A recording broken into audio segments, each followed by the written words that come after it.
अस्सलाम वालेकुम, मैं हूं मोहम्मद सलीम गादी और आप देख रहे हैं हमारा यूट्यूब फेसबुक चैनल अपना बखर।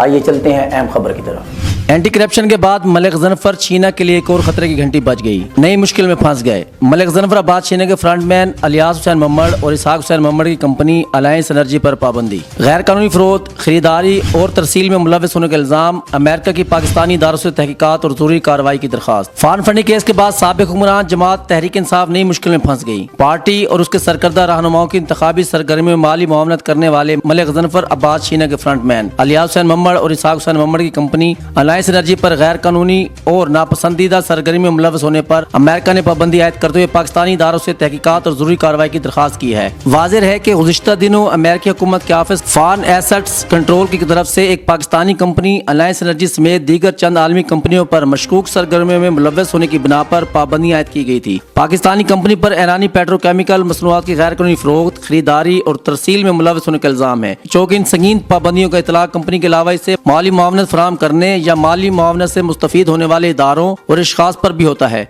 इसलिए साबिक वज़ीर पंजाब चौधरी परवेज इलाही के बेटे मोनिस इलाही, साबिक सूबाई वज़ीर मलिक ज़नफ़र आबाद छीना समेत तहरीक इंसाफ के कई सरकर्दा रहनुमाओं के लिए भी खतरे की घंटी बज गई है, क्योंकि पाबंदियों का निशाना बनने वाली Pakistani company alliance energy private limited securities and exchange commission of Pakistan के मुताबिक अलियास हुसैन मम्मड़ और इसहाक हुसैन मम्मड़ की मलकियत है और इनके मज़कूरा सियासतदानों से न सिर्फ करीबी रवाबत रिकॉर्ड पर मौजूद है, बल्कि ये उनकी इंतखाबी सरगर्मियों के लिए फंड्स भी फराहम करते रहे, जिसका खुल्लम खुल्ला एतराफ़ कंपनी मालकान अपने सोशल मीडिया अकाउंट्स हत्ता के अवामी इज्तिमात में भी करते रहे हैं। ज़राए के मुताबिक तहरीक इंसाफ के साबिक सूबाई वज़ीर मलिक ज़नफ़र आबाद छीना समेत बाज़ रहनुमा अलायंस एनर्जी के लाहौर ऑफिस को अपनी सियासी सरगर्मियों के लिए भी इस्तेमाल करते रहे हैं, जिनकी तस्वीर और वीडियोज भी सोशल मीडिया पर गर्दिश करती रही हैं। पाबंदी का शिकार होने वाली कंपनी के डायरेक्टर दरअसल तहरीक इंसाफ की अहम सियासी शख्सियत मलिक ज़नफ़र आबाद छीना के फ्रंटमैन है। वाज़ेह है कि इदारों की तहकीकात से एक नया पंडोरा बॉक्स खुलने का इम्कान है, जिससे तहरीक इंसाफ और उनके बाद सरकर्दा रहनुमाओं के न सिर्फ साख को शदीद नुकसान पहुंचने का अंदेशा है, बल्कि उन्हें संगीन आलमी पाबंदियों का भी सामना करना पड़ सकता है। याद रहे कि तहरीक इंसाफ के PP 90 से उम्मीदवार मलिक ज़नफ़र आबाद छीना एंटी करप्शन के रिडार पर भी हैं,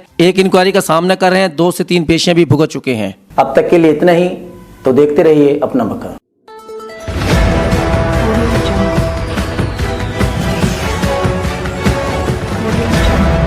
अपना बखर, क्योंकि ये अपना है।